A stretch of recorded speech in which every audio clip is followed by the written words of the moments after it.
Parlons Cheval, le podcast de l'Institut français du cheval et de l'équitation.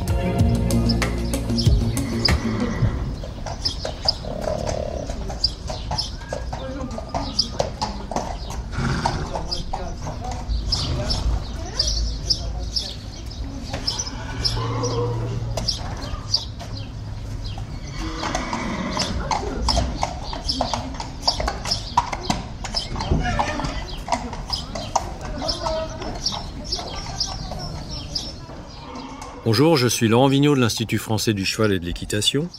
Aujourd'hui, on vous parle de l'enrichissement du milieu de vie du cheval.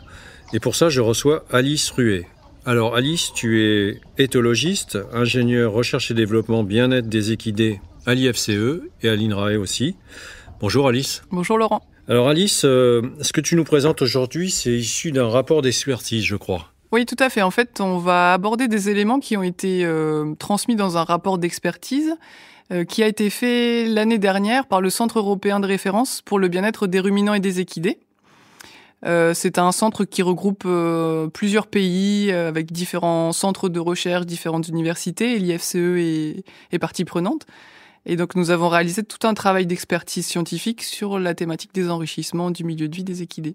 Alors est-ce qu'on peut définir déjà la notion d'enrichissement ? Alors un enrichissement, c'est un éventail de modifications que l'on va apporter dans l'environnement de vie des domestiques et des animaux. Et l'objectif de ces modifications, c'est qu'elles soient stimulantes pour les animaux, qu'elles facilitent l'expression de comportements pour lesquels ils sont motivés.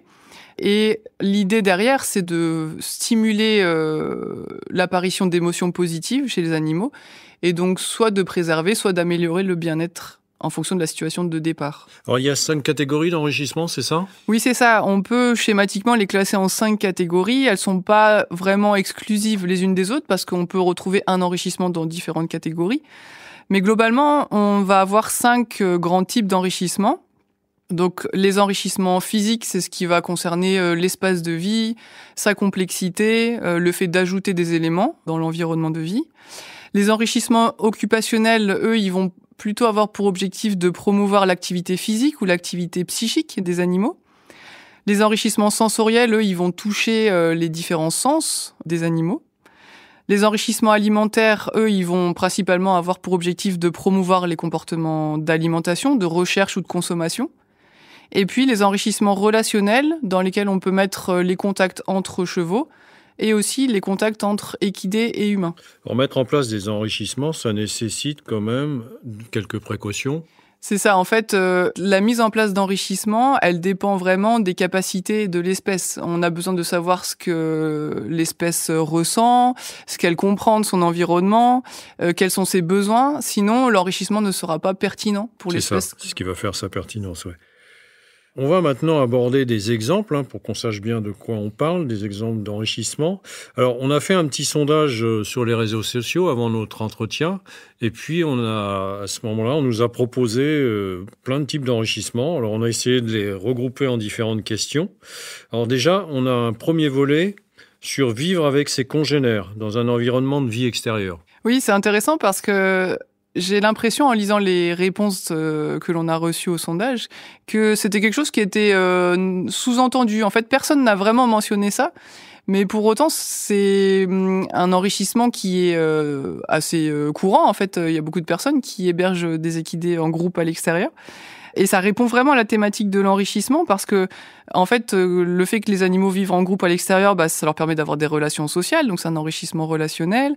Ça leur permet d'avoir accès à un espace dans lequel ils peuvent se déplacer et faire tout un tas d'activités, donc c'est un enrichissement physique, c'est un enrichissement occupationnel et sensoriel, voire alimentaire, s'il y a aussi différentes sources d'alimentation. Donc c'est presque le type d'environnement dans lequel on va maximiser un ensemble d'enrichissements différents. Néanmoins, il y a des conditions pour que cet enrichissement soit bénéfique. Oui, alors il y a beaucoup de bénéfices de la vie en groupe qui ont été montrés. Par exemple, que les animaux peuvent exprimer leur comportement naturel, qu'il y a une diminution de certaines maladies, une meilleure relation avec l'humain. Par contre, c'est sous réserve, bien sûr, qu'il y ait notamment une composition stable du groupe. C'est-à-dire que lorsqu'un nouveau cheval va être introduit, il faut vraiment planifier ça, le faire de manière progressive, etc. Il faut que l'accès aux ressources soit suffisant pour tous les chevaux, donc que ce soit les ressources alimentaires, les zones de repos, Parce que sinon, en fait, la dynamique de groupe peut créer de la compétition autour de ces ressources. Et donc, on parlait d'émotions positives. Là, au contraire, c'est des situations qui vont générer... Des problématiques de dominance. Voilà, tout à fait, des conflits. Il faut bien sûr qu'il y ait de la surveillance. Alors là, c'est pour les chevaux qui vivent en extérieur et pour les chevaux qui vivent en boxe. Le mettre à l'extérieur en groupe, c'est aussi quelque chose qui est important pour les animaux qui vivent le reste du temps en boxe individuelle. Et quand on regarde les études qui ont été menées sur cette question, on voit qu'il y a 2 points principaux qui émergent pour que ce soit vraiment bénéfique pour les chevaux. Le premier point, c'est la régularité, c'est-à-dire qu'il vaut mieux tabler sur des sorties quotidiennes plutôt qu'une fois toutes les 2 ou 3 semaines. Et le deuxième point, c'est la durée. Bien sûr, plus la durée à l'extérieur en groupe sera importante, plus les effets seront bénéfiques. Néanmoins, déjà 1 heure par jour, il y a des études qui montrent que ça a déjà des effets positifs. Oui. Alors, autre catégorie d'enrichissement, les surfaces pour se rouler. Oui, alors il y a plusieurs personnes qui nous ont fait remonter ce point-là. C'est intéressant parce que le comportement de roulade, en fait, on suppose qu'il a plein de fonctions différentes. Il a bien sûr une fonction de soin, d'hygiène de la peau, une fonction d'étirement des muscles, notamment du dos. On pense que ça peut soulager les irritations, notamment liées à la transpiration, par exemple. Et on suppose que ça a aussi une fonction de thermorégulation pour les chevaux. Donc, proposer des zones de roulade pour les chevaux, ça peut constituer un enrichissement physique tout à fait pertinent et sensoriel d'ailleurs aussi. Ils ont des surfaces préférées pour ça ? Alors, il y a quelques études qui ont proposé différents choix aux chevaux pour voir justement leurs préférences. Et ce qui ressort, c'est que c'était souvent la terre sèche et l'herbe qui étaient préférées par rapport à la paille ou au sable. L'explication, ça peut être peut-être que ce sont des surfaces qui conduisent moins la chaleur. Le sable pourrait par exemple plutôt générer de la chaleur en fait lorsque les chevaux se roulent, d'où une préférence plutôt pour l'herbe ou la terre sèche. Dans l'enrichissement, on pense souvent aux objets à manipuler. Oui, c'est quelque chose que l'on voit effectivement beaucoup. Plusieurs personnes du sondage nous ont aussi remonté ce type d'enrichissement. La littérature scientifique est assez claire sur cette question-là. En fait, quand ça a été testé, ce que l'on observe assez vite, c'est que si les objets n'ont pas de lien avec une ressource alimentaire, en fait, les chevaux vont s'en désintéresser assez rapidement. Donc, dans les types d'objets qui avaient été testés, c'était par exemple des balles qui contenaient des bouts de carottes ou du foin. Ça peut être des objets qui sont intéressants à utiliser, qui stimulent de l'intérêt, notamment pour des chevaux en groupe où ce qui a été observé, c'était qu'il y avait un effet un peu catalyseur de l'intérêt autour de ces objets. En revanche, les objets qui ne sont pas d'ordre alimentaire peuvent induire un certain intérêt au début, mais qui ne durent généralement pas. Donc il faut soit les changer très régulièrement, soit plutôt tabler sur d'autres types d'enrichissement.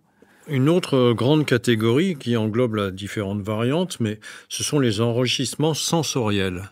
Oui, alors c'est en fait tout ce qui va stimuler les 5 sens des chevaux. Un type d'enrichissement qui est assez étudié, c'est la diffusion de musique, que ce soit dans des environnements intérieurs comme le box ou en extérieur, dans des paddocks par exemple.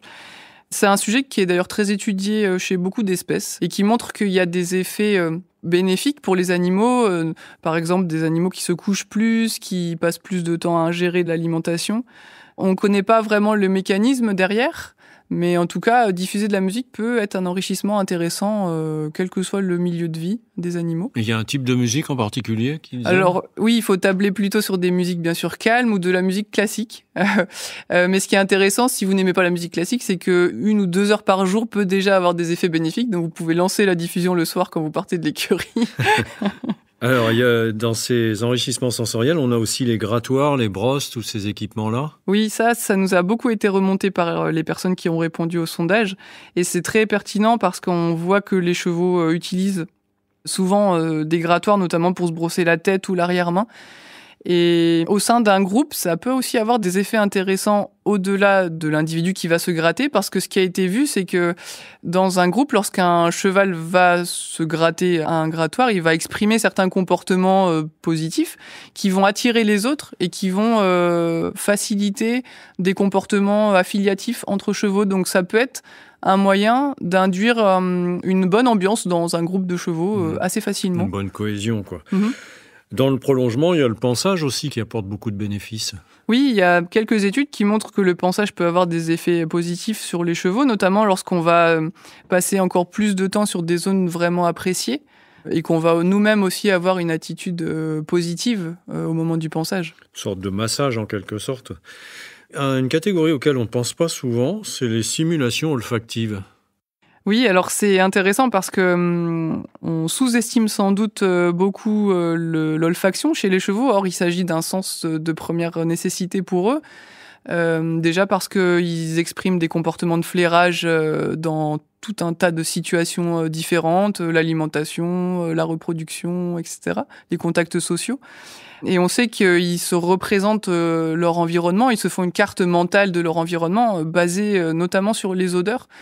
Donc stimuler le sens de l'olfaction peut être très pertinent pour enrichir le milieu de vie des chevaux. Donc par exemple en proposant des odeurs à certains endroits à retrouver, ce genre de choses. Dans ce cadre-là, l'utilisation d'huile essentielle peut être intéressante, mais en prenant beaucoup de précautions par rapport au risque d'allergie notamment. Oui, effectivement, ça peut être quand même assez sensible pour les chevaux. Un autre point dans ces enrichissements sensoriels, c'est la diversification alimentaire. Oui, c'est aussi quelque chose que plusieurs personnes nous ont fait remonter, le fait d'introduire une certaine diversité dans l'alimentation.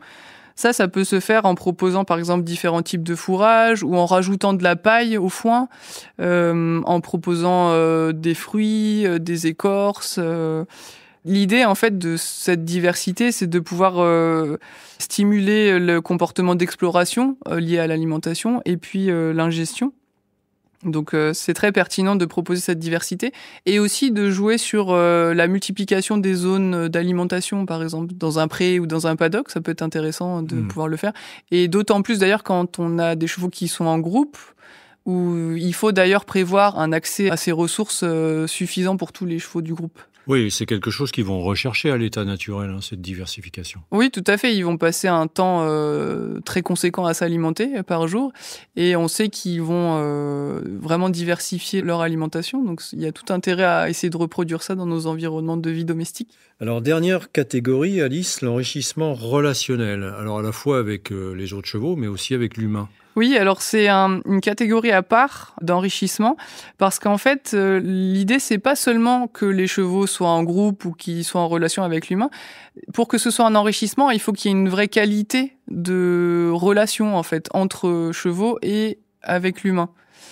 Donc entre chevaux, on sait que les chevaux naturellement en fait vont former des relations d'affinité avec certains congénères. Ces relations d'affinité, on peut les voir parce que souvent les chevaux vont passer du temps à proximité, ils vont exprimer certains comportements positifs entre eux comme par exemple des grattages mutuels. Donc quand ils mettent en place ce type de relations d'affinité, souvent c'est des relations qui durent sur le long terme et qui ont des effets bénéfiques qui ont été assez bien montrés parce que on sait par exemple que le fait de pouvoir être avec un congénère apprécié va pouvoir diminuer des réactions de peur en cas d'événements stressants, va faciliter l'expression de comportements naturels comme le repos ou l'alimentation. Donc garder en tête que les chevaux nouent des relations d'affinité et puis pouvoir proposer qu'ils entretiennent ces relations dans leur milieu de vie habituel, c'est un enrichissement relationnel qui est très pertinent. Et avec l'humain, tu dis aussi qu'ils apprennent de nous ? Alors, les relations avec l'humain, elle va se construire tout au long de la vie des chevaux et elle va être positive, elle va être de qualité si les chevaux vivent des expériences positives à nos côtés de manière fréquente, en fait. C'est vraiment l'accumulation d'expériences positives avec l'humain qui va faire que la relation va être perçue comme positive par les chevaux. Au-delà de ça, il y a effectivement des études en cognition qui montrent des résultats très intéressants parce que sans être en relation, mais en partageant simplement un environnement de vie, on sait maintenant que les chevaux vont, en nous observant, gagner tout un tas d'informations, à la fois sur l'environnement. Par exemple, si on s'intéresse à quelque chose dans l'environnement, on peut du coup stimuler leur intérêt pour cette même chose. Et puis ils vont aussi regarder comment on se comporte avec d'autres chevaux et se faire une représentation de nous. Donc voilà, il faut se dire qu'on fait partie aussi de l'environnement de vie des chevaux et qu'on peut constituer une forme d'enrichissement, notamment si la relation est de qualité entre les chevaux et les humains. C'est ce qu'on a vu aussi dans le medical training, sur lequel on a fait un podcast, où on voit ce développement de la relation et l'observation du cheval envers l'humain, quoi. Tout à fait. Alice, on arrive à la fin de notre entretien. Qu'est-ce qu'on peut retenir en 3 points sur ces enrichissements ? Alors, ce que l'on voit, et c'est vraiment le retour que nous ont fait les personnes qui ont répondu au sondage, c'est très intéressant, c'est qu'on a une diversité de types d'enrichissement que souvent on peut utiliser en combinaison. C'est ce que nous ont rapporté les personnes qui ont répondu. Et c'est d'ailleurs sans doute une très bonne idée de faire ça parce qu'on va catalyser les effets positifs pour les chevaux en utilisant des combinaisons d'enrichissement. Ce qu'il faut faire toujours attention, c'est que ce soit pertinent pour l'animal. Donc, est-ce qu'il s'y intéresse ? Qu'est-ce qu'il exprime comme comportement lorsqu'il utilise certains enrichissements ? En fait, on peut pas se passer de l'observation de l'environnement et des enrichissements qu'on met en place pour savoir si ça a vraiment des effets bénéfiques pour les chevaux. Et le point important, c'est qu'on ne peut pas substituer ça à la satisfaction des besoins comportementaux et physiologiques naturels des chevaux. Il y a une nouvelle définition du bien-être maintenant qui prend en compte cette notion d'enrichissement ? Oui, tout à fait. En fait, le concept de bien-être est un concept scientifique qui est en évolution et comme on a de plus en plus de connaissances sur les animaux, forcément la définition du bien-être animal, elle évolue aussi. Et récemment, ce que l'on a pu avoir comme définition, c'était que un bon état de bien-être, en fait, va arriver lorsque les animaux peuvent vraiment s'épanouir au travers d'expériences positives pour eux. Donc, par exemple, avoir du choix, poursuivre des objectifs, acquérir des compétences et s'en servir dans leur milieu de vie. Et en cela, la mise en place d'enrichissement, c'est une démarche qui est intéressante justement pour aller au-delà de simplement satisfaire des besoins physiologiques ou comportementaux de base, mais essayer de fournir des vraies expériences positives aux animaux et donc favoriser un bon état de bien-être. Merci Alice. Merci Laurent. Si vous souhaitez en savoir plus sur le sujet, rendez-vous dans la description du podcast où vous trouverez des liens utiles sur notre site equipedia.ifce.fr. Vous pouvez aussi nous rejoindre sur notre groupe Facebook Equipedia Science et Innovation Équine pour plus de contenu. Pour ne manquer aucun épisode, abonnez-vous, partagez, commentez et n'hésitez pas à laisser 5 étoiles sur Apple Podcasts et Spotify. À très vite pour un nouvel épisode.